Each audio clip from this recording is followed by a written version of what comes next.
Wa palabya ang mga gihaguan sa Bagabagooma dinhi sa Agusan del Sur sa milabay ka pagbaha niadtong Disyembre 18, 2020 nga bunga sa kabagsik ni Bagyong Vicky. Sagad nga naapektuhan mao ang mga basakan, mga fish pond, poultryhan ug uban pa. Si Ruben Baldos nga usa sa mga mag-uuma nga taga-barangay Tagapua, San Francisco, dunay usa ka ektaryang basakan nga usa sa mga naapektuhan niadtong milabay ka pagbaha. Diida swerte na lang matod pa kay wa pa siya makasabwag og similya apan ang pilapil sa iyang basakan pertig yung gubaa. Akong basakan na bungkag tanan pilapil tungod sa kadako sa baha. Muna mong kumbate karong trabaho hampil. Nya may pud ka wa mi ka similya pud ato nga time kay agad pud namo ang panahon nga undang ang ulan ba kay mo lagi nga among una-una nga basig kusog og baha.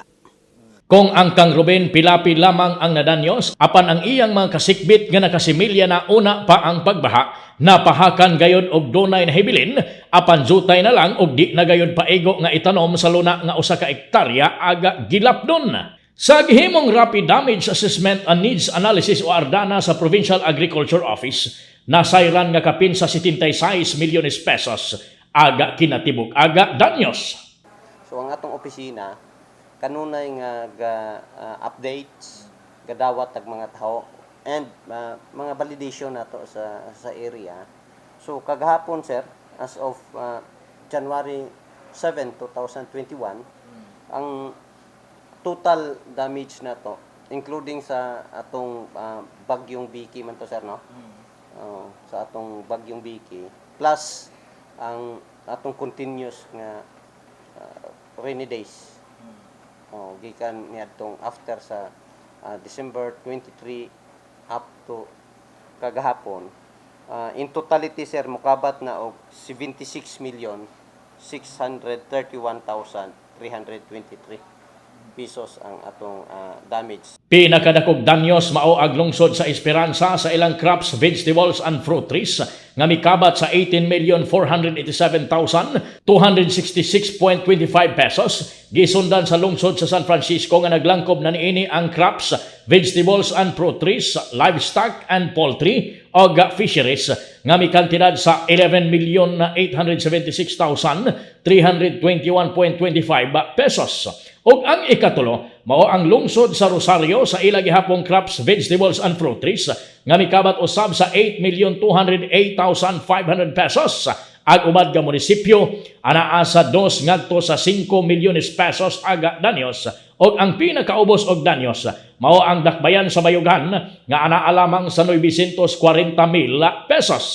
Bisan ang Provincial Fish Hatchery wa gihapon makaluwas sa baha og nangawag tanggayod kadtong mga cultured nga isda nga may kantidad sa 629,940 pesos. Lakip na ang Provincial Banana Plant Tissue Culture Laboratory nga may kabat usab sa 60,000 pesos.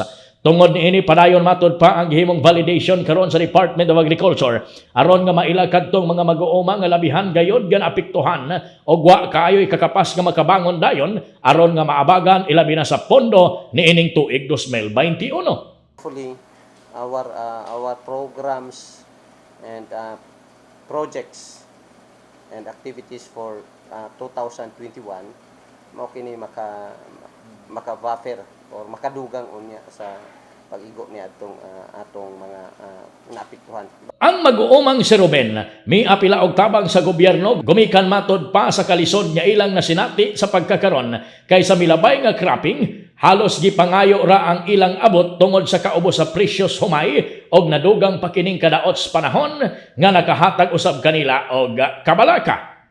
Si Kuanday, tatay, digong ako din paabot sa imo nga tana matabangan nimo ang mga mag-uuma kay grabe ka lisod ang kahimtang karon tungod sa sigig ulan, baha, nyang presyo pud unta na nga bag-o na. Ricky Garcia para sa Bayan.